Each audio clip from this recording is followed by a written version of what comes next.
మరొకసారి దేవుడు తన వాక్కు ద్వారా మనల్ని దర్శించడానికి దిగి వచ్చిన సర్వోన్నతునికి సర్వకాలములందు కూడా ఆయనకి మహిమ కలుగును గాక. దేవుడు ఈరోజు మనతో మాట్లాడుతున్నటువంటి ఆయన పరిశుద్ధ వాక్యము ప్రసంగి గ్రంథము 3వ అధ్యాయము 1వ వచనములో దేవుడు మాట్లాడుతున్నాడు. ప్రతిదానికి సమయము కలదు, ఆకాశము క్రింద ప్రతి ప్రయత్నమునకు సమయము కలదు.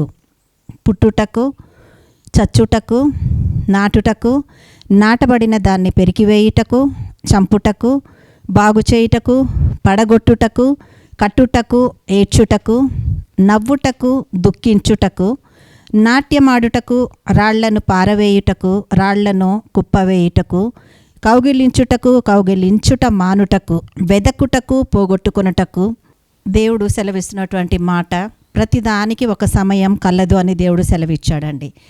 దేనికంట వెనుక చదవబడినటువంటి వాక్యాలన్నీ కూడా 2వ వచనం నుంచి దేవుడు ఏం సెలవిస్తున్నాడు? పెరికివేయడానికి, పుట్టడానికి, చావడానికి, నాటబడడానికి, అంటే సమస్తమునకు మనం అనుకుంటాం అది మన ఆలోచన వలన మనం చేయాలనుకున్న కార్యం కాబట్టి మన ఆలోచన ఉంటే సరిపోతుందని మనం అనుకుంటామండి. కానీ దానికి కావాల్సినటువంటి సమయమును ఎవరు ఇస్తున్నారు? దానికి కావలసి అది నిలబడడానికి కావలసినటువంటి శక్తి సామర్థ్యం ఎవరి దగ్గర ఉంది? ఆ సమయము మన దేవాది దేవుని చేతుల్లో ఉంది. అందుకే 1వ వచనంలో ఆయన అంటున్నాడు, ప్రతిదానికి సమయము కలదు, ప్రతిదానికి సమయం కలదు. దాన్ని ఇంకా క్లియర్గా మనకి ఎక్స్ప్లెయిన్ చేస్తూ ఇప్పుడు 2వ వాక్యం నుంచి ఆయన చదవడానికి ఏమన్నాడు? పుట్టుటకు, చచ్చుటకు, నాటుటకు, నాటబడిన దాన్ని పెరికివేయుటకు, చంపుటకు, బాగు చేయుటకు, పడగొట్టుటకు, దేవుడు ఏమంటున్నాడు? కట్టుటకు.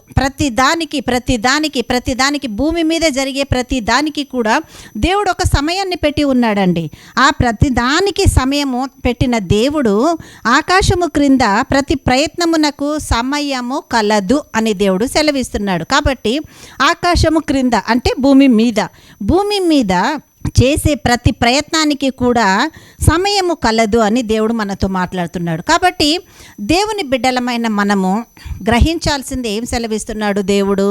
ముందుగా మనం గ్రహించాల్సింది ప్రతిదానికి ఒక సమయం ఉంది. నేను తొందరపడితే కాదు, నేను అడిగితే కాదు, నేను దేవుని దగ్గర సనిగితే కాదు, గొనిగితే కాదు, దేవుని మీద కోప్పడితే కాదు, లేక ఆయన సన్నిధిలో చేసే ప్రార్థనలు చేస్తూ ఇంకా ఎవరు తొందరగా ఆన్సర్ ఇస్తారా అని అక్కడికి వెళ్ళి కనిపెడితే కాదు, ఏది కాదండి.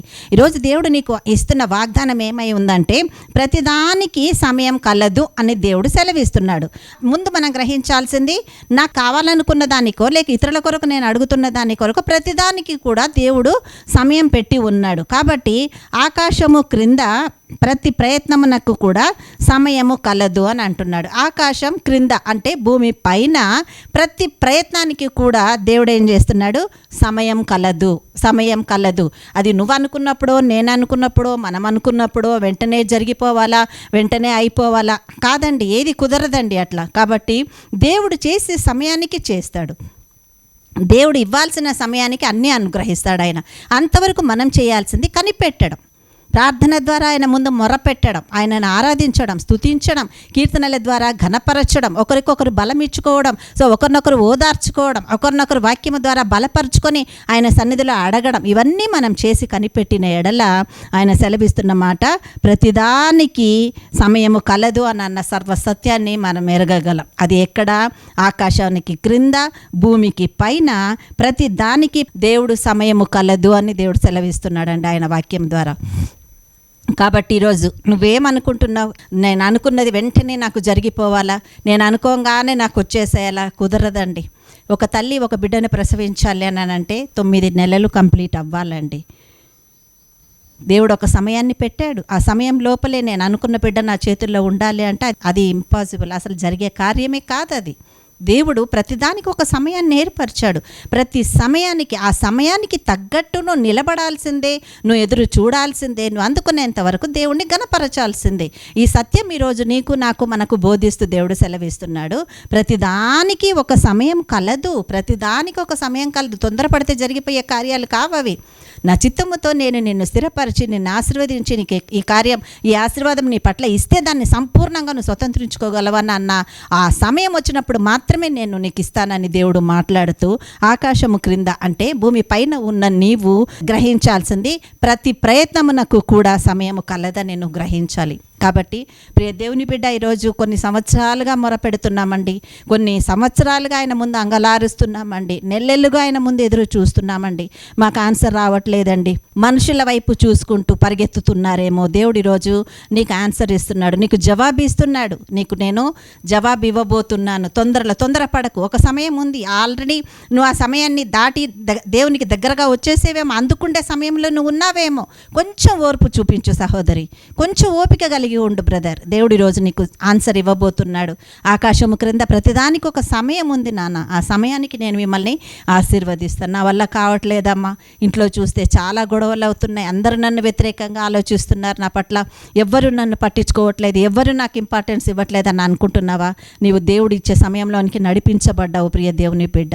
ఇదిగో నాకు కావాల్సింది నాకు దొరకట్లేదు, నేను కృంగిపోతున్నా, ప్రతి విషయంలో నేను బలహీన పడిపోతున్నా, నాకు కావాల్సిన జవాబు నేను చూడలేకపోతున్నానమని బాధపడుతున్నావేమో బ్రదర్. అయిపోయింది, నువ్వు నీ సమస్య అంతా తీరిపోయి దేవుడిచ్చే ఆశీర్వాదం అందుకుంటే చివరి గడియలలోనికి నువ్వు చేరిపోయి ఉన్నావు. కాబట్టి దేవుడిచ్చే ఆశీర్వాదాన్ని అందుకో, ధైర్యముతో నిలబడు. ఆయన ఇచ్చే మహిమ ఎదుట ఇప్పటి కాలపు శ్రమలు ఎన్నదగినవి కావు అని చెప్పిన ఆయన వాక్కు ప్రకారము ముందుకు నడిస్తే ప్రతిదానికి ఒక సమయం కలదని చెప్పిన దేవుడు ఆయన వాక్కు ద్వారా నీ పట్ల చేయబోయే కార్యాన్ని ఎదుర్కోవడానికి సిద్ధపడు. ఆ సిద్ధపాటును నువ్వు కలిగి ఆయన స్తుతించడానికి రెడీగా ఉన్నావనంటే నెక్స్ట్ ఆ కార్యాన్ని అందుకోబోయేది నువ్వే.